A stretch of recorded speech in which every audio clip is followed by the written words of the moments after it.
The sun is shining, the weather is sweet, it's time to dance and be merry. At sa mga inuulan pa, kapit lang, bukas lalabas din ang araw. O hindi ba? Parang kanta lang, lyrics lang ng kanta. Magandang araw ng Miyerkules sa ating lahat. More reason to smile and go out and explore life. Pero of course, it's better to be prepared. Kaya naman bago tayo gumala, alamin muna natin ang weather updates for today. Ako po si Jal Miranda, ang inyong ka-online at ka-forever. We welcome you to DOS-TV, your newest and most comprehensive real-time authority on the latest weather updates. Dahil weather lang ang laging nandyan, tag-araw man o tag-ulan, hindi nang iiwan kahit sino ka man. Remember that folks, it's DOS-TV, reporting live from Pag-asa Weather and Flood Forecasting Center. Ang DOS-TV ay mapapanood ninyo Mondays to Fridays, 11 a.m. to 12 noon, dito lang sa www.dostv.ph. At live na rin po tayo sa Facebook at facebook.com/DOSTVPH. Kaya makisabay na rin sa live streaming namin. And for today's episode, pag-uusapan po natin ang street food safety. Ayan, sa mga mahilig dyan sa mga street food, abangan yan sa live talk segment later. Kaya simulan na natin ang araw. Heto ng ating Pag-asa correspondent, Mr. Benison Estareja. Sir Benison, kumusta po ang magiging lagay ng panahon?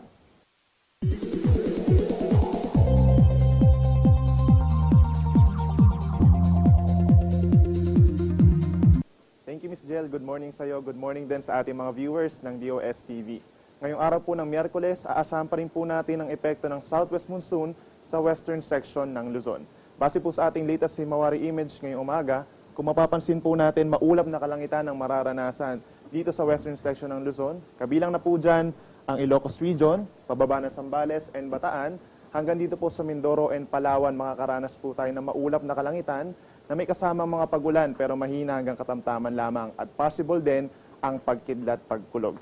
Dito naman po sa Metro Manila sa natitirang bahagi ng bansa, kung mapapansin po natin bahagyang maulap na kalangitan ang nararanasan at kung minsan ay magiging maaliwalas din ang panahon. At may mga tsansa pa rin po, subalit may mga tsansa pa rin po tayo ng mga isolated rain showers or thunderstorms. Temperature natin sa Metro Manila ngayong araw, maglalaro mula 26 hanggang 32 degrees Celsius. Sa Baguio City naman po, 18 hanggang 23 degrees Celsius, so medyo malamig din po. Dito naman sa Tagaytay, 23 hanggang 28 degrees Celsius, habang sa Puerto Princesa City naman, 25 hanggang 33 degrees Celsius. Ngayon, dumako naman po tayo sa Visayas and sa Mindanao. Kung mapapansin po natin in general, ay maganda rin ang panahon dito sa malaking bahagi ng Visayas and Mindanao. And nag-improve na rin po yung weather sa may Western Visayas and Negros Occidental dahil po maulap doon kahapon. So, balit sa ngayon po, meron pa rin asahan tayo ng mga isolated o mga panandalian na pag-ulan or pagkidlat pagkulog sa malaking bahagi ng Visayas and Mindanao at wala naman pong epekto ng habagat. Ang temperature natin sa Iloilo and Bacolod, 25 hanggang 32 degrees Celsius. Dito naman sa Metro Cebu, 26 hanggang 32 degrees Celsius. Sa Metro Davao, 25 hanggang 33 degrees Celsius. At sa Zamboanga City naman, 25 hanggang 31 degrees Celsius. Sa ngayon po, meron din tayong gale warning dahil po sa epekto ng habagat at ito sa mga baybayin pa rin ng Occidental Mindoro at Palawan. Ang mga pag-alon po dito umaabot from 3.4 hanggang 4.5 meters. So mahigpit mo pinagbabawalan ng ating mga kababayan na nangingisda na pumalaot doon at maging yung may maliliit na sasakyang pandagat. And then finally, base po dun sa ating latest Himawari image, ay meron po tayong weather systems na binabantayan sa labas ng ating PAR. Una na po dyan, yung low pressure area na minomonitor natin kahapon sa loob ng PAR ay lumabas na po at huling namataan 445 kilometers sa west ng Northern Luzon. At ito po ay wala nang kukunti na lamang ang epekto dito sa western section ng Luzon. Yung po ikalawa natin binabantayan, si Typhoon Lion Rock. So lumakas po ito, naging typhoon at unti-unting sumusubsob papunta sa ating bansa. Ang nakikita nating senaryo, within the day po ay posibleng pumasok ito ng PAR at papangalanan po natin na Dindo. Pero yung effect po nito within the next few days ay minimum lamang at within the next 24 to 48 hours ay lalabas na rin ito ng PAR. Samantala, yun naman dalawang weather system pa sa mas malayong parte ng ating bansa. Una yung LPA, hindi naman po siya inaasahang papasok sa ating bansa. Around 2,800 kilometers east-northeast ng Batanes. And then finally, yung kahapon po na low pressure area ay nag-intensify bilang isang tropical depression or bagyo huling namataan more than 2,500 kilometers sa silangan ng extreme northern Luzon. Hindi naman po ito inaasang papasok ng ating bansa. Yan muna ang latest mula dito sa Weather Forecasting Center ng DOST Pag-asa. Ako po si Benison Estareja, reporting for DOS TV.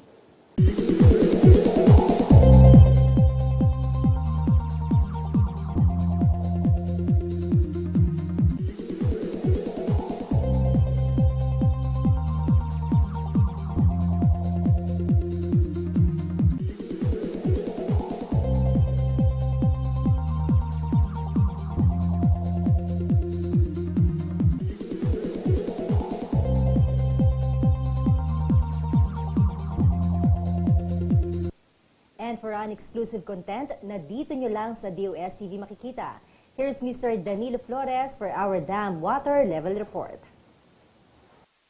Good morning, Jel, at saka sa mga tagapakinig, taga-subaybay ng DOST TV.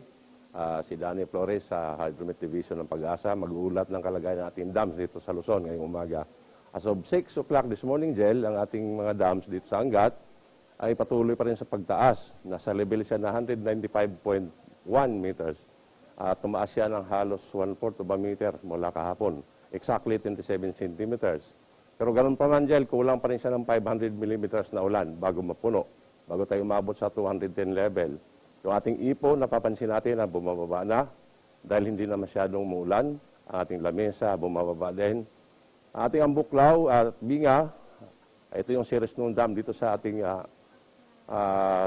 basin dito sa Agno River Basin, upper portion siya. Pero sinasalo siya ng San Roque Dam, Jel. Ang San Roque Dam natin, nakikita natin, tumaas pa din. Kasalukuyan, pero kulang pa rin siya ng 900 millimeters of rain para mapuno siya sa 280 meters level. Ang ating Pantabangan Dam, mapapansin natin na kulang pa rin. Although tumaas sila at this stage sa kanyang umaga, 189 meters above sea level, tumaas siya ng 39 centimeters pero kulang pa rin siya ng 1,500 millimeters para mapuno. Yung ating Magat Dam, nasa 172.12, tumaas din. At kulang pa rin. Ganun pa man, kulang pa rin sila sa kanilang pagtaas. Tignan natin isa-isa kung paano itsura, gano'ng itinaas mula nung tumaas ang ulan. Yung ating Angat Dam, napapansin natin sa ating graph, na patuloy sa pagtaas. Pero hindi pa rin siya umabot doon sa kanyang spelling level. Ating Magat, ganun din. Lahat ng ating mga dams, Jel, dito sa Luzon na minumonitor, talagang tumataas siya sa kasalukuyan. At maliban doon sa ating mga dams, yung ating mga inisyu na flood advisories, meron tayong inisyu dito sa Western Seaboard ng Pilipinas, particularly dito sa Bataan, Region 3, Region 4B at Region 6. So yan lang ang meron tayong ulat ngayong umaga, Jel. So salamat sa inyong tagapakinig. Si Danny Flores po nag-uulat. Ano kaya mga bagong proyekto ang hatid ng DOST para sa mamamayang Pilipino? Alamin dito sa DOS TV Flash Report.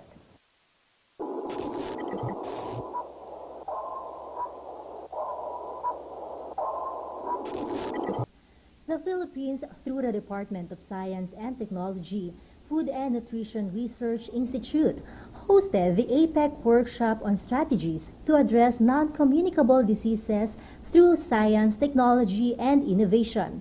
Nutrigenomics approach last June 15 to 16, 2016 at the Alvista Hotel. The workshop is part of the commitment of DOST and FNRI for the Policy Partnership in Science, Technology and Innovation Forum of the Asia-Pacific Economic Cooperation or APEC. The workshop served as platform for participants from APEC countries to discuss the current situation, challenges, and advancements in nutritional genomics to address the increasing incidence of non-communicable diseases or NCDs in the APEC region. Representatives from APEC economies, namely Philippines, Russian Federation, Chile, Japan, Malaysia, Mexico, Indonesia, Australia, New Zealand, Canada, China, United States of America, Vietnam, and guest economy Switzerland participated in the event. Former DOST Secretary Mario Montejo emphasized the timeliness of the workshop as the search for knowledge regarding healthy and adequate food has increased in the last decades. He explained that nutrigenomics was created to assess the interaction between genes and nutrients.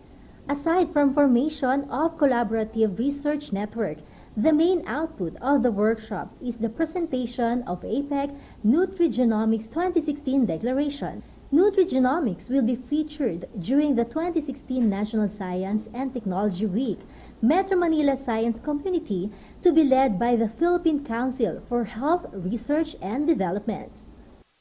The Department of Science and Technology, or DOST, through the Philippine Council for Health Research and Development, or PCHRD, will provide additional 1,000 RxBox telehealth devices in the country.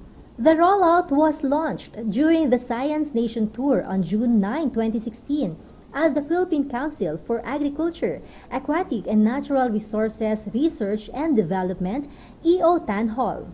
The RxBox is a telehealth device allowing consultations even from geographically isolated and depressed areas of the country.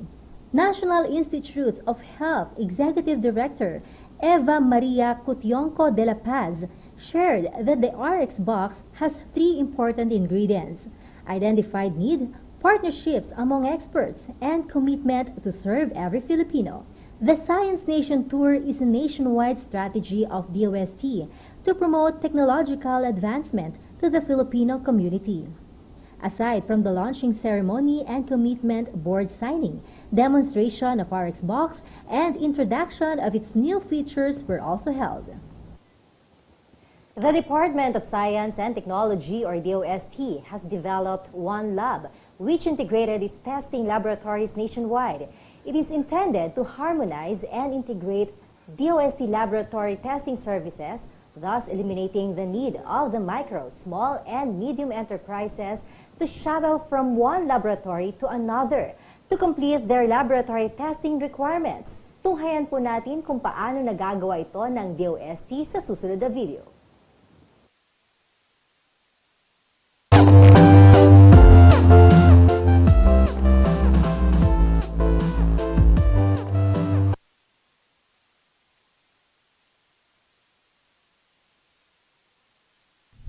One Lab is a national program of the Department of Science and Technology that aims to establish an integrated online one-stop shop system for laboratory testing services to assist micro, small, and medium enterprises for global competitiveness.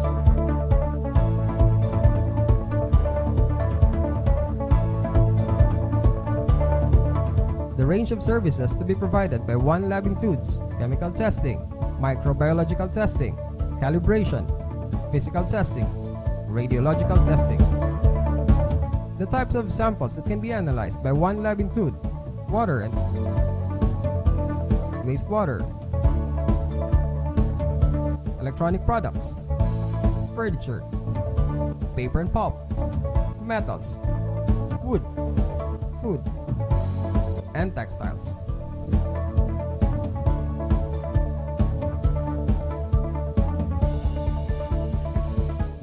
One Lab uses the Unified Laboratory Information Management Systems, or ULIMS, which provides a link between government laboratories and is accessible to SMEs to address testing and calibration requirements.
Sumikat na ang araw, kaya maganda na ang mood ng lahat. Everything is bright and sunny.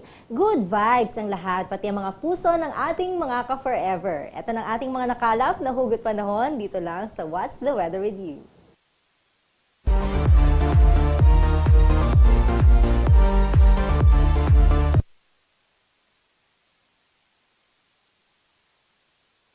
Mula kay Cyrus de Gracia. Sana yung feelings ko sa'yo parang bagyo. Pagkatapos mawala, sana di na bumalik.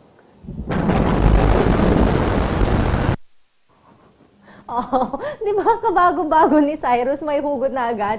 Pero alam mo Cyrus, remember the golden rule. Ito ha, move on. Move on din pag may time. Kasi hanggat hindi ka fully nakaka-move on, talagang malaki ang possibility na bumalik yung nararamdaman mo, yung feelings mo, di ba? Maghanap ka na ng iba at huwag ka maglala dahil bata ka pa naman, kaya may dadating pa talaga, huwag ka lang masyadong atat. O, di ba? Mula naman tayo kay Kuya Jerry. Sana payag na lang ako para pagsisihan mong iniwan mo ako.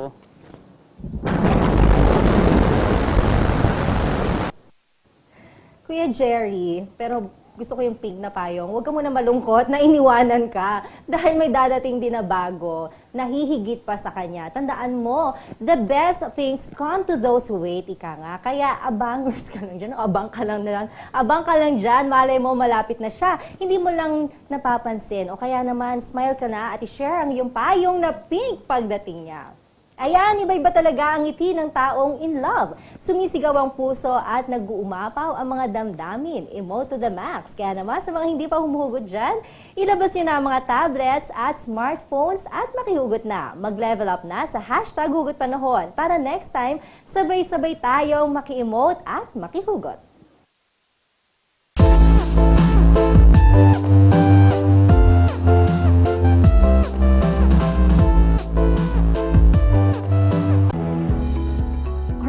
Entrepreneur looking for technologies to improve your product quality or seeking advice on how to enhance your productivity? Are you a farmer or a fish pen operator interested in having bigger yield or harvest? Are you a worker in need of support to address the various S&T concerns in your organization? Are you a researcher searching for expert advice or even a partner in your research undertaking? Or a student craving for scientific knowledge? Or an S&T expert eager to share your knowledge and expertise? Whoever you are, wherever you are, if you're looking for answers online and in need of real-time interaction with an expert, you'll find what you need in One Expert. Previously known as a network of experts in science and technology, One Expert or 1E is your online portal to an interactive community of Filipino S&T experts, as well as your gateway to a vast compilation of knowledge holdings. The migration to a new portal and being rebranded as One Expert signifies a unifying platform where clients or users can find, interact with, and avail the services of S&T experts affiliated with DOST.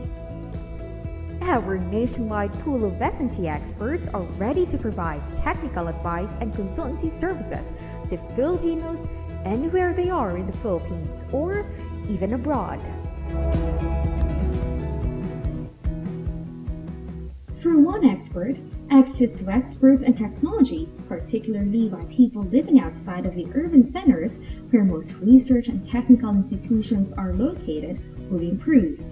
One Expert will likewise bring the services of any accredited expert located anywhere in the Philippines to clients that need S&T assistance. One Expert will also encourage the involvement of local scientists, researchers, engineers, inventors, and other technical people from both the public and private sectors in addressing S&T problems of the country. Further, information and knowledge sharing among local scientists and researchers are also encouraged. Being an online service, the use of ICT in the delivery of government programs, projects, and services will be enhanced.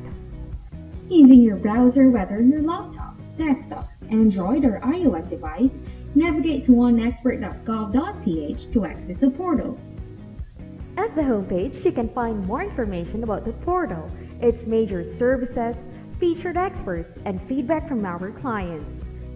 Just remember, all you need is a valid and working email address to sign up for an account activate and update your profile. While your account undergoes verification and validation, you may already start sharing and building your digital workspace. So what are you waiting for? Let science and technology transform your life now. Log on to oneexpert.gov.ph and be part of our growing science community. As the world continues to be plagued by trials and worsened living conditions, there remains hope. The smart solution towards progress. A smarter Philippines. It aims to establish and sustain an exemplary society using science, technology,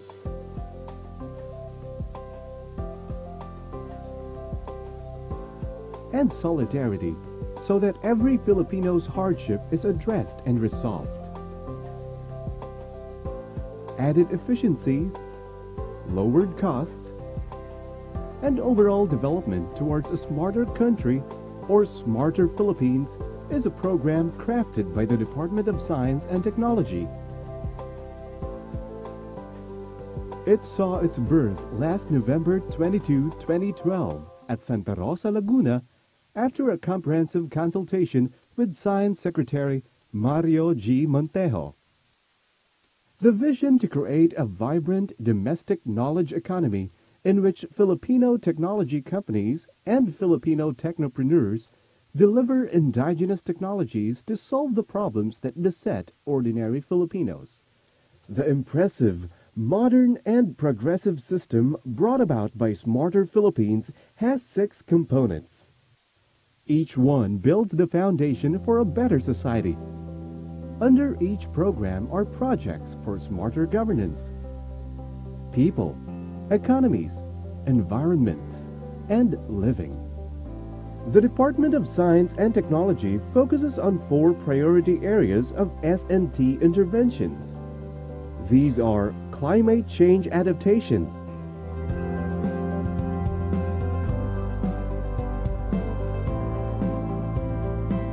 poverty alleviation,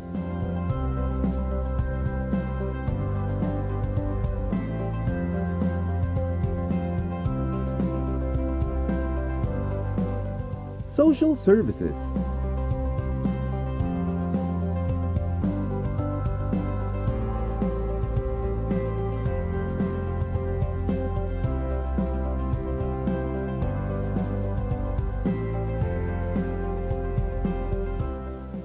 and industry competitiveness.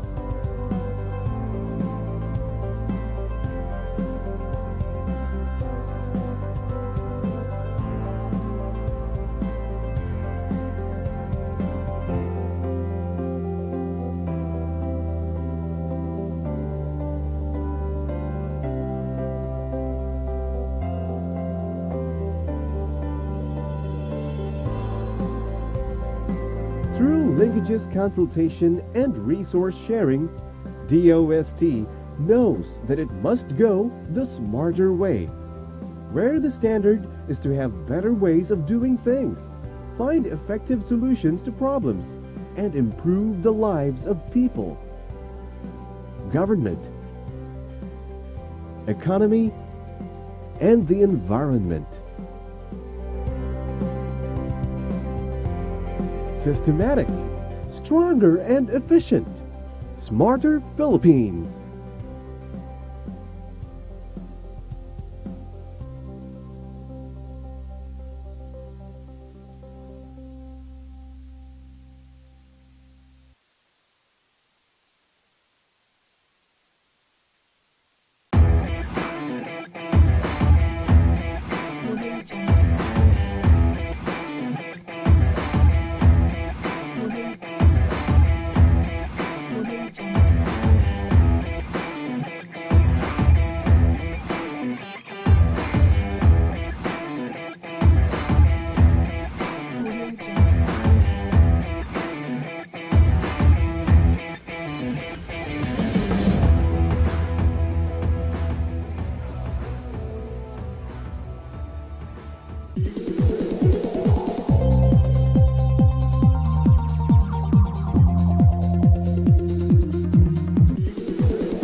Masarap kumain, lalo na tayo mga Pinoy. Bahagi na nga ng bonding natin ang kumain together with friends.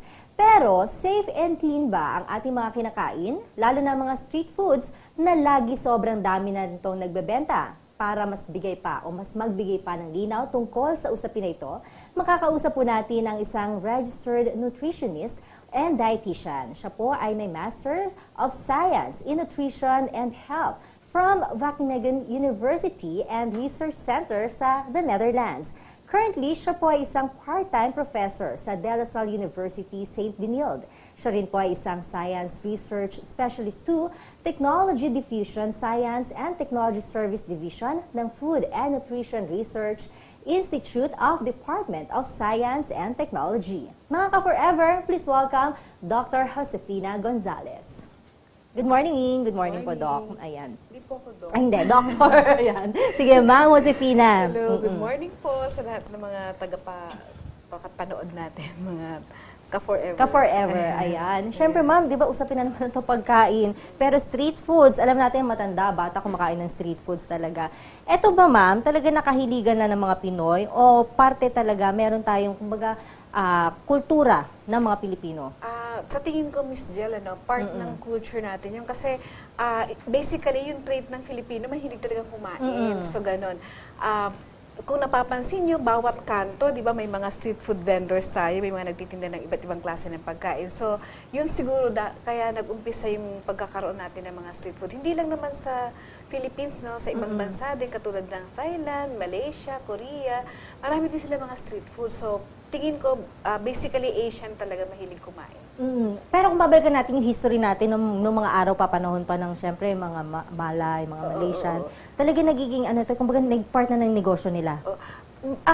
Actually, hindi po gano'n, di ba? Noong mga unang panahon, yung mga parents natin, pag in-interview mo sila, hindi sila mahilig lutong bahay talaga. Lutong bahay. Ngayon, because of urbanization, yung masyadong lumilipat na yung mga tao sa Manila o kaya sa urban areas, dumadami po yung tao. Kaya ang tendency, maghanap buhay sila. So, doon nag-start yung bakit ang pinakamadali kasi gawin, magtinda ng pagkain. At ang madaling mabili din ay pagkain din. So, doon nag-umpisa yung pagiging natin sa mga street food, kahilig natin.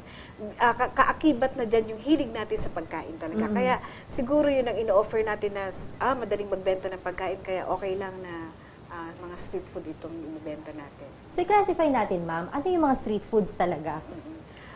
Basically po, no, yung mga street food, ito yung mga pagkain na kadalasan makikita natin sa mga kanto na binibenta sa mga stall. Wala silang permanenteng lugar. Mobile sila, wala rin permanenteng tubig, kaya ang hirap. So doon natin nakikita yung mga problema na maaaring dulot ng pagtitinda din dahil lalong-lalo na pag hindi natin tinuruan ng maganda yung mga vendors na yan. So, katulad po ng FNRI, may ginawa kami isang pag-aaral tungkol sa ano ba yung magiging problema pagdating po sa pangkalusugan, yung street food na yan. So, nag-umpisa yung study na yun sa Taguig lang. Kung makikita nyo sa within the UST compound, di ba, ang dami mga tinda-tinda dyan, ano?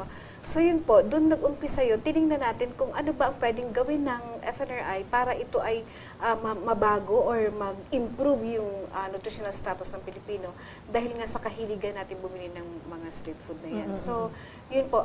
Basta ang classification natin, maaaring magtinda sila ng mga palamig, yung mga madaling hawakan lang, yung mga halimbawa mga kwek-kwek na yan.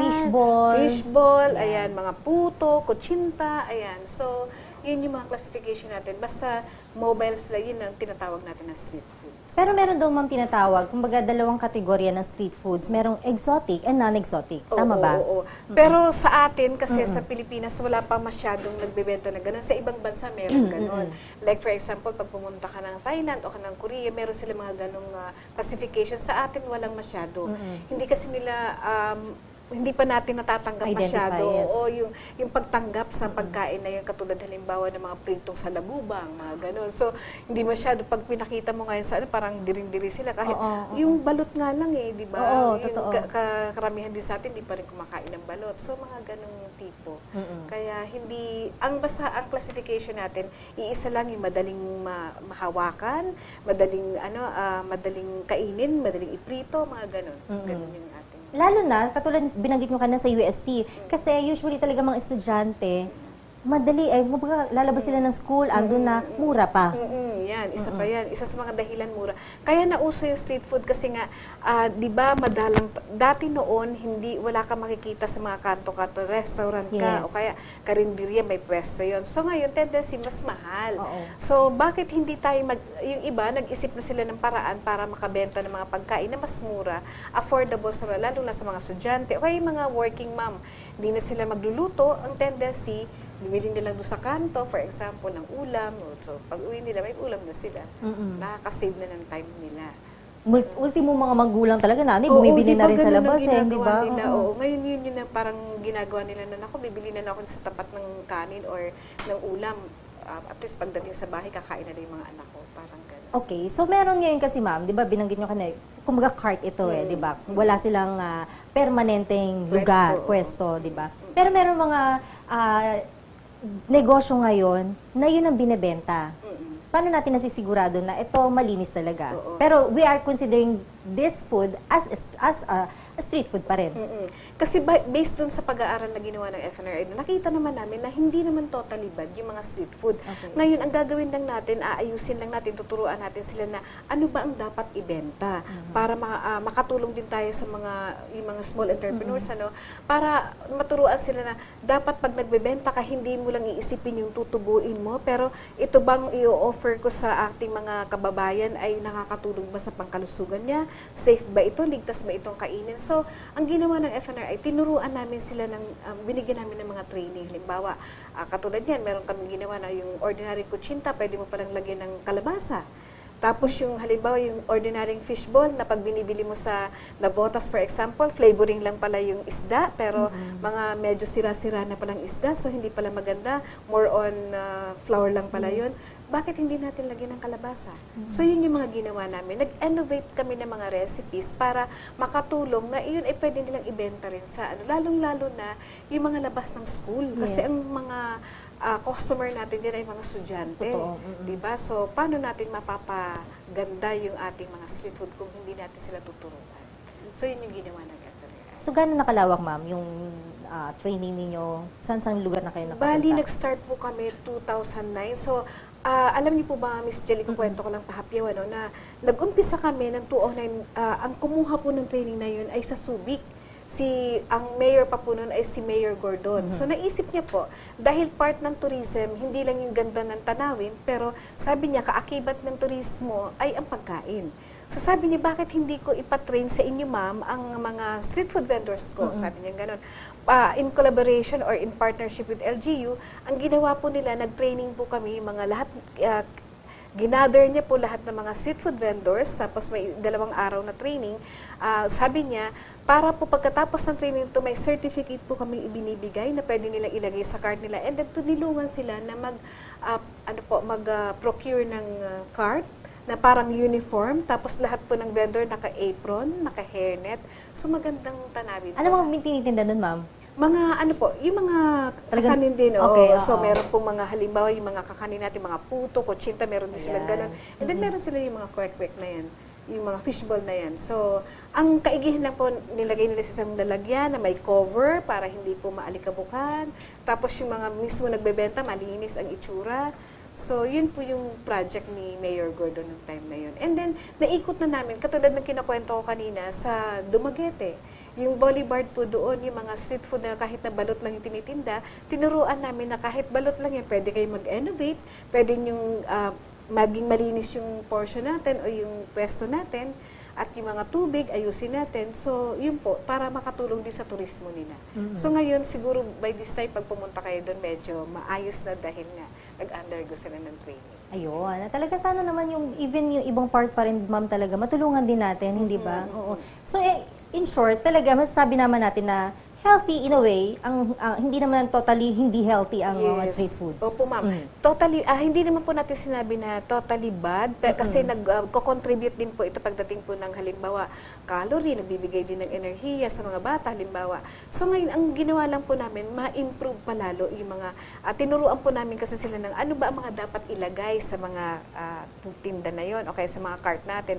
So halimbawa, pag gagawa po ba tayo ng palamig, dapat malinis po yung tubig, malinis yung lalagyan. So, mismo yung tindero dapat malinis din. Kasi minsan, makikita po natin parang hindi naligo, di ba? Parang kagigising lang, ano pa namuta, nandun na, nagtitinda na, naghahalo-halo na siya, di ba po? So, mga ganon. So, tinuruan natin ng proper, yung safety and sanitation pagdating sa preparation. And other advantages po ng mga Ang advantages naman street po foods. kasi ng street food, nakakatulong ito dahil sa affordable siya. Yes. So sa mga, halimbawa yung mga bata na limitado yung pambaon nila, pwede po silang bumili doon, pero at least may panatag ang kalooban na, ay, safe itong binibenta dito. Ganon din naman sa mga nanay na medyo kulang sa oras at saka yung budget, so pwede na silang bumili ng lutong ulam or lutong pagkain sa mga nakatinda dyan. Ayun. Kanina may mga nababanggit din kayo mga negative effect din talaga ng street foods. Siyempre, importante yung sanitation. Later on, baka mali ang nakain mo, food poisoning naman ang mangyari sa atin, di ba ma'am? Opo. Ang mga negative effect lang po niyan, yun nga, parang sinasabi namin na sana po, isa sa mga advocacy namin na sana lahat po ng mga street food vendors na yun ay ma-training natin. Kasi ang unang negative niyan, yun nga, tama po kayo, na maaaring sa pag-prepare nila, baka madumi po yung mga utensils, madumi yung pagkain na pinagbilhan nila, at yung tamang preparation, baka po food poisoning ang mangyari. Pangalawa po, nakakasagabal din nila sa traffic. Kasi nga mobile sila, wala silang permanenteng lugar. So, yun po yung mga Pero sa ngayon po, inaayos na nakikipag-partner po yung mga LGU sa, diba, mga health, halimbawa po yung mga provincial health office or municipal health office, sinasabi po nila na pag hindi po nag-undergo ng training ito, mga street food ito, huwag niyo pong bibigyan ng certificate, huwag niyo pong bibigyan ng halimbawa yung sanitary permit, para po ma-regulate natin din yung pagbebenta ng mga pagkain, hindi lang basta-basta pag may kaunting puhunan, halabenta sila. Yes, so yun po, lalo na po yung palamig, Miss Jel, alam niyo po yung ginagamit nila dun sa na sugar, yung magic sugar, that is banned po yan. So, nagkukos po yun ng cancer. So, long-term effect, hindi alam ng mga kababayan natin, inom sila ng inom, kadalasan po cancer po yung dulot nun. So, paano natin na-monitor yun, ma'am? Ma'am, hinuhuli po nga actually yun. So, yun po yung problema. Hindi po kasi natin, katulad sa FNR, hindi namin mandate yung mag-monitor. So, meron po tayong mga ahensya katulad po ng DTI. Hindi ko lang po alam kung part po ng nila na ginagawa po nila. Or katulad po yung sa mga sanitation sa mga health offices, mga municipal health office, part po yun ang pag-monitor nila dapat. Lalo na po yung malapit sa school. Yes, oo. Napaka-importante talaga. Siyempre, pagkain, lahat ng pinapasok natin sa katawan natin talagang ang tindi ng effect. Imagine mo kung palamig lang yan, masabi natin, oo nga, pamatid uhaw, masama pala maging epekto sa katawan mo kung may ganong content. Opo, mga ganong substances. Hindi naman natin alam, lalo kung bata, anong malay niya? Yes, ma'am, oo. Kaya po nila nausong gamitin yung magic sugar kasi nga po tubong lugaw, di ba po? Add lang sila ng add ng water, yung tamis nandun pa rin kasi artificial flavoring na po yun. So, ang nangyayari po, 100 times sweeter than the regular sugar po ang nangyayari doon. Pero may carcinogenic effect po yun sa katawan natin. So, yun na. Ayun. Siguro yung mga magulang talaga, mapaalalahanan lalo na yung ating mga anak na hanggat maaari siguro, pwede ba natin sabihin yan, maiwasan na din talaga o piliin yung mga kakainin talaga?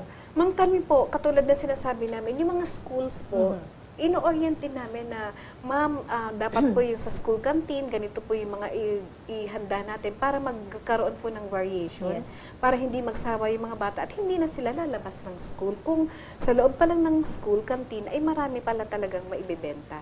So, hindi na po sila kailangang bumili doon. Kasi naiinganyo silang pag nakikita nila may amoy bagong prito o kaya gano'n. So, bakit hindi natin dalhin sa loob ng school?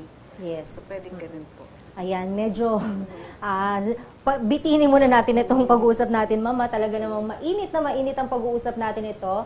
Pero dyan muna tayo, mga ka-forever. Dahil let's take a break muna. At sa pagbabalik natin, marami pa tayong i-discuss. Mamaya ulit, marami pa yan. Samantala, panoorin po muna natin ang video na ito tungkol sa isa na namang proyekto ng DOST para sa mamamayang Pilipino.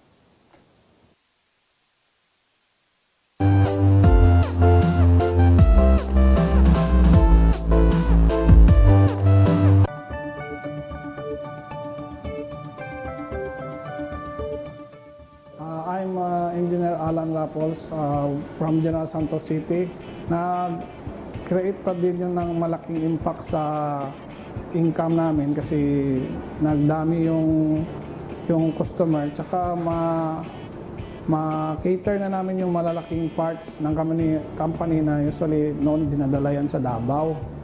And then so yung company naman is they are looking for their expenses na malaki yung overhead kasi dinadala pa ng Davao. So doon nag-attach kami doon sa sa DOST na kung pwede makaano sila makapinan sila ng isang machine na para ma-cater natin yung mga dito, yung mga malalaking company.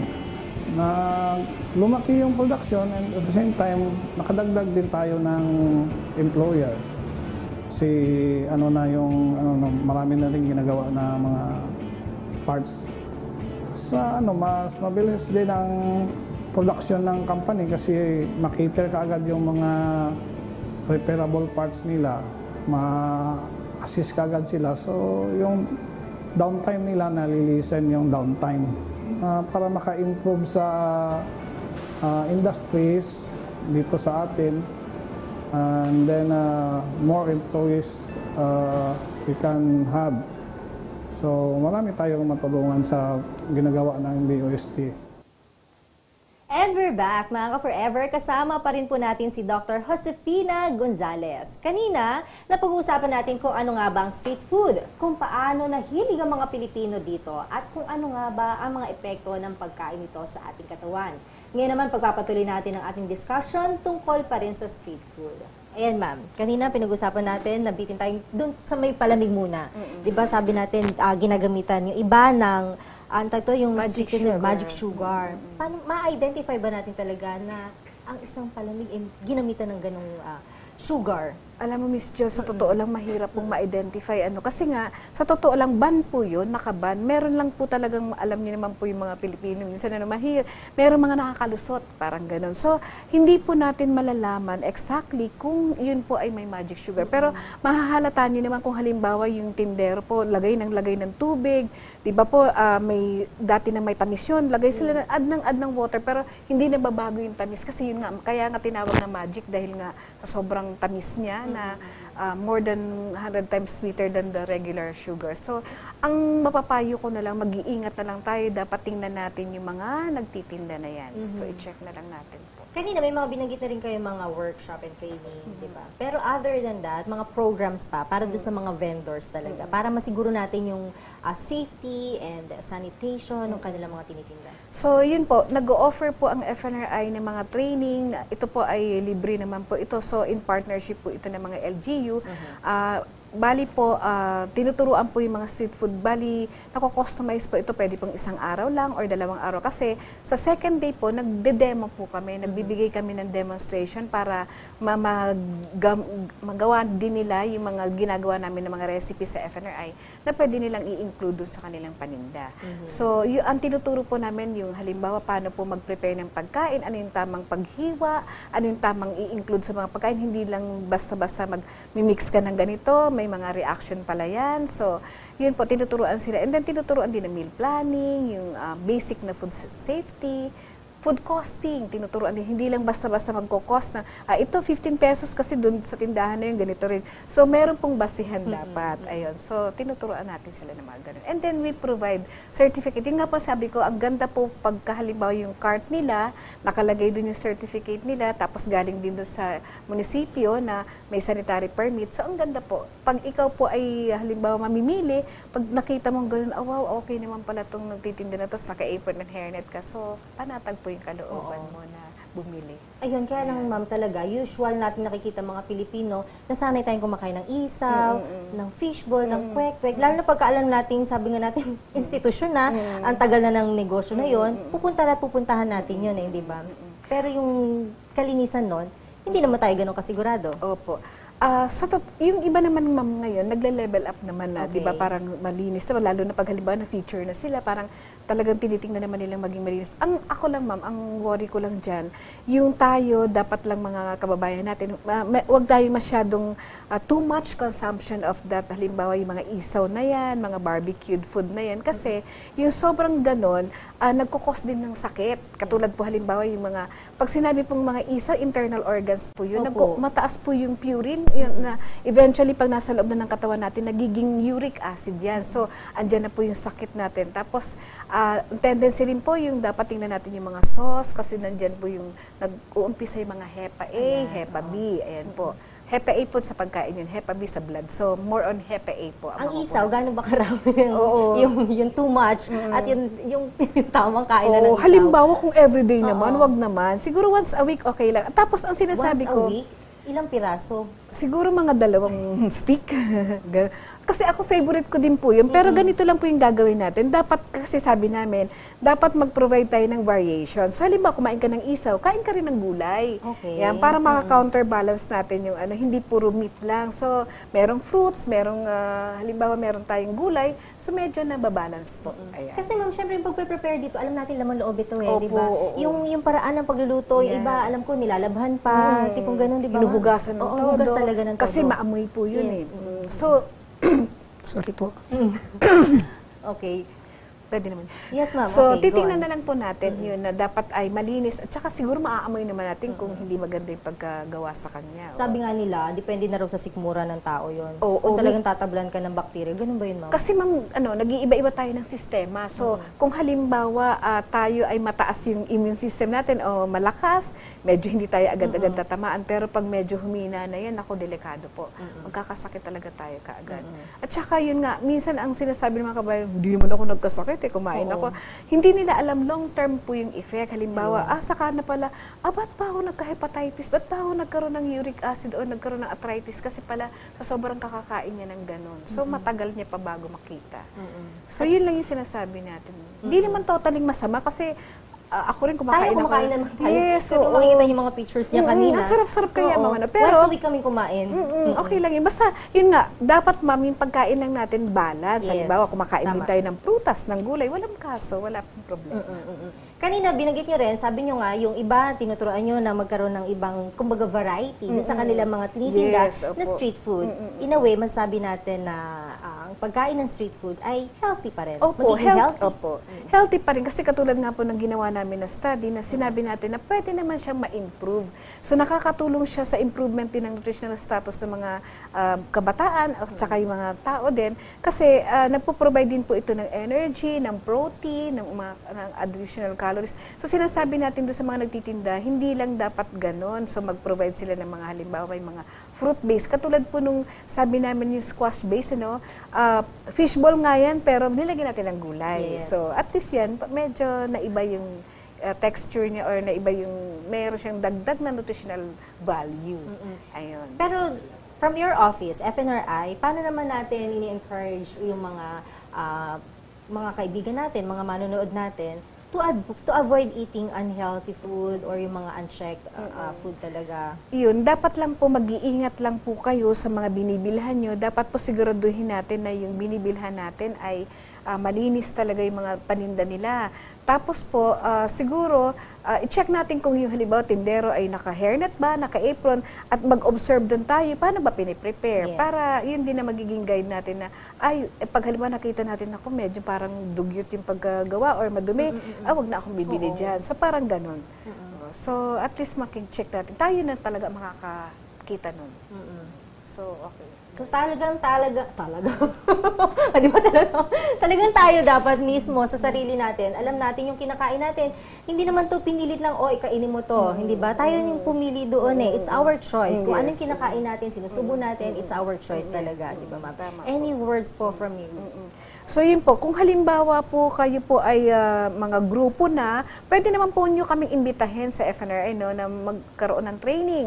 Ayan, makipag-partner po lang tayo sa mga LGUs natin kasi sila yung sumusuporta.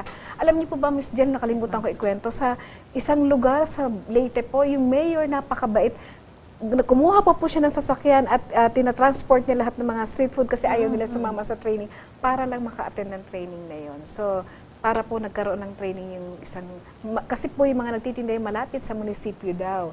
So yung mga empleyado doon bumibili ng pagkain kaya sabi niya dapat matrain ito mga street food vendors na to. So yun, yun po, yun lang maitutulong ng FNRI. Marami pa po kaming services na pwedeng ibigay sa inyo. So sulat lang po sila sa aming director, kay Dr. Mario V. Capansana. So pwede niyo pong i-email sa mar_v_c@yahoo.com. Ayan po. Ulitin ma'am natin. mar_v, tapos _c@yahoo.com. Ayun. Siyempre, di ba, marami pa tayong matutulungan ng mga maliliit na negosyo. Yes, opo. At babalikan natin, alam natin yung ilang fast food, nagsimula din ito sa pagbebenta ng street foods, hindi ba? Nag-level up lang po sila, inayos nila, nilagay nila sa magagandang lalagyan. Katulad po, Miss Jel, meron isang restaurant na nag-o-offer ng mga kwek-kwek, mga ano, nilagay niya sa goblet or sa wine glass, so ang gandang tingnan. So, pwede pong ganun. Marami pong mga pwedeng mag-innovate. Ayun. Thank you so much, ma'am. At thank you din po. Napaalalahanan nyo na naman kami minsan pa. At yung ating mga manonood, talagang ito, paggising sa atin, maging aware tayo sa ating mga kinakain, lalo na yung mga kabataan na nasa labas lang, napaka-accessible kasi ng mga street foods, maging maingat po tayo sa pagpili ng ating mga kinakain. Thank you, ma'am. Thank you very More much, power Miss Jel. Sa mga susunod pang pagkakataon, makasama sana namin kayo ulit. Thank you po. Sige po. Thank you. Ayan. Maraming salamat sa pagpapaunlak niya sa amin. Di ba talaga namang nabusog na naman tayo sa mga information at awareness. Kaya naman mga ka-forever, laging tandaan to eat healthy and eat right. At salamat din po sa FNRI, sa DOST, sa walang tigil na pagsaserbisyo sa ating bansa.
May weather news na, may science and technology knowledge pa. Dito lang yan sa DOS TV.